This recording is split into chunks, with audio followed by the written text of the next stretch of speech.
Jangan jibgoden, serendaya dannoden, sendenti kaben, kala ko kaurunen piten, soya madem gal menjalen, bien kodum muinuden, elle enjiata enen, muinu bedem de onamen, ina janga anjanginayen, ay seeda daranido enyoyen, ko wabbe mari fof jeben, elle ala ko wonden, elle ala ko mbawden,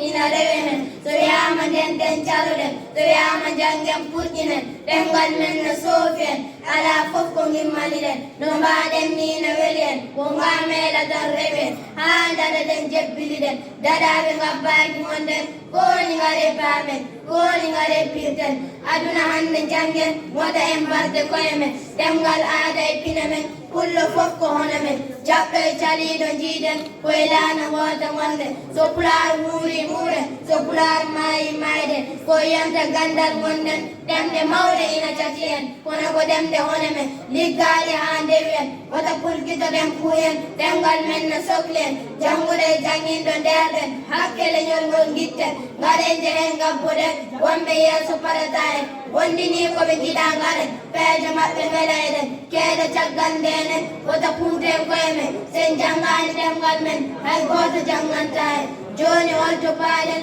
koye yonta mbaylaji gonɗen gande ɗe foppiɗen e defte pular moften mbaɗen batuji ndenten tonguji ɗi guitten ɗemgal pular jiɗen moni kala ko wawi gadden ñambude wonɓe goppen pasnoɗen koye men koye on saaha ɓamtotoɗen leñol gurgol hono men ina foti daña ko mbaɗɗen woto aduna o jalde en madi so ala ko mbaɗɗen sikke ala woni koye men abdoul chek ɓurɗo lennirde feetere jeyngol sawde woltugal kawral